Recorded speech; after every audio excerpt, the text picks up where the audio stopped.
じゃあ、なんて言うのみたいな感じで、迎えに行くわけにもいかない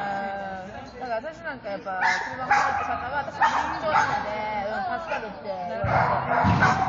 もう私は今お客さんがいつも乗ってるボタンを教えてるから、これやってって、こういうのっていうのはもちろん教えてますね。まずは日本はまず定期のレベルを上げないと。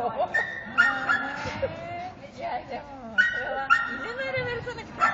レベルを上げない。さのレベルを上げなきゃいけなくて、考え方がね。難しいそうそうそう。ハマっちゃうとね、やっぱり競技にハマっちゃう人は結構頑張るけど、でも